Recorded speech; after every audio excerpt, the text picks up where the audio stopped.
विकासशील इंसान पार्टी के सुप्रीमो मुकेश सहनी ने सोमवार को केंद्र और राज्य सरकार पर तीखा हमला बोला। उन्होंने कहा कि हमें मोदी जी का 5 किलो चावल नहीं चाहिए, हमें अपने बच्चों के लिए अच्छे स्कूल और बीमारों के लिए बेहतर अस्पताल चाहिए, ताकि कोई गरीब पैसे के अभाव में अपने बच्चे को दम तोड़ते न देखे। वे रहुई में बिहार शरीफ से कांग्रेस प्रत्याशी उमैर खान के पक्ष में एक चुनावी जनसभा को संबोधित कर रहे थे। मुख्यमंत्री नीतीश कुमार पर नरम रुख अपनाते हुए उन्होंने कहा कि नीतीश जी हमारे अभिभावक हैं, लेकिन अब उनकी तबीयत ठीक नहीं रहती। उनकी विरासत को अब हम युवाओं को ही आगे लेकर बढ़ना है। उन्होंने कहा कि हमारी सरकार आने पर हम बुजुर्गों का पेंशन 400 से बढ़ाकर 1500 रुपए करेंगे और हर परिवार को 200 यूनिट बिजली मुफ्त देंगे। हमारे बच्चे को पढ़ने के लिए स्कूल चाहिए। हमें मोदी जी का 5 किलो चावल नहीं चाहिए। जब गरीब का बच्चा बीमार पड़ता है, गरीब के गोद में दम तोड़ देता है, उसका इलाज नहीं होता है क्योंकि उनके पास पैसा नहीं है। हमें अच्छा हॉस्पिटल की जरूरी है, हमें मोदी जी का 5 किलो चावल नहीं चाहिए। हमें बिहार को ऐसा बनाना है कि गुजरात में जाके या मुंबई जैसे शहर में जाके या दूसरे प्रदेश में जाके उनको रोजी रोटी के लिए भटकना ना पड़े। बिहार में कैसे 2 हाथ को काम मिले, अपने परिवार के साथ कैसे रहे, ऐसा बिहार हम चाहते हैं। बिहार के 13 करोड़ जनता को कहीं ना कहीं उन्होंने रास्ते पे ला दिया साथियों, कहीं ना कहीं रास्ते पे ला दिया। इसलिए साथियों, और अभी तो नीतीश जी हमारे अभिभावक है, अभी हम कोई फैक्टर नहीं मानते हैं, अभी उनकी तबीयत भी अस्वस्थ है।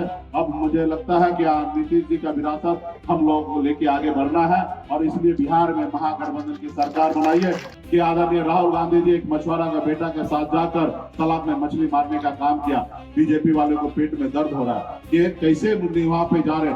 अरे मोदी जी, आपको अडानी अंबानी के शादी में जाना चाहिए, उनके साथ रहना रहिए, लेकिन एक अगर आदरणीय राहुल गांधी जी एक मछुआरा का बेटा के साथ कंधे से कंधे मिलाकर उनके समस्या को देखना चाहता है कि वो कैसी जिंदगी जीते, कैसे मेहनत करते हैं, अगर उसके लिए अगर आ रहे हैं तो आज उनका अपमान क्यों कर रहे हैं। इसलिए साथियों, ये जो मोदी जी है वो सब आपको जानते हैं कि वो क्या कह रहे हैं और क्या किए हैं। 2 करोड़ नौकरी मिला क्या? नहीं मिला। 2 करोड़ तो छोड़िए, साल का 2 लाख भी उन्होंने नौकरी नहीं दिया। 11 साल में अगर 2 लाख भी अगर नौकरी देते महीने साल का तो 22 लाख नौकरी होता।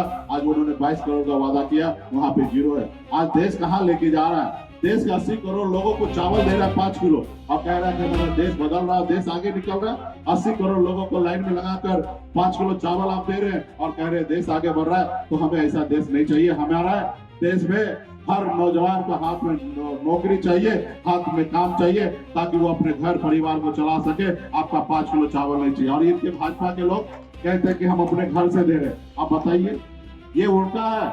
ये देश की संपत्ति है, देश के हर एक नागरिक का उस पर अधिकार है। आप हमारे पर कोई मेहरबानी नहीं करते हैं, लेकिन वो कहते हैं कि मोदी जी दे रहे हैं। जैसे मोदी जी अपना पेंशन का पैसा और अपने पूर्वज का संपत्ति बेचकर और देश के लोगों को चावल बांट रहे हैं। बस आप सबसे अपील करने के लिए है कि उमैर खान जी को आप लोग अपना समर्थन देके जिताइए, ताकि ये जीतने के बाद बिहार में महागठबंधन की सरकार बनेगी। और जब समाज सरकार बनेगी तो आप सब जान रहे हैं कि हमारा संकल्प है, हमारा प्रण है कि हर घर में सरकारी नौकरी हम लोग देंगे। साथियों, हम लोगों को प्रण है कि माता बहन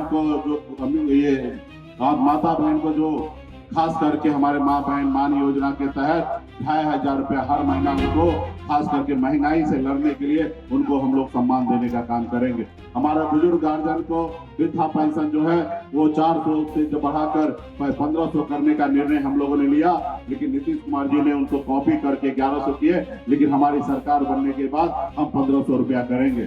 हमारी घोषणा है, हमारा प्रण है कि हम 200 यूनिट बिजली हम लोगों को देने का काम करेंगे।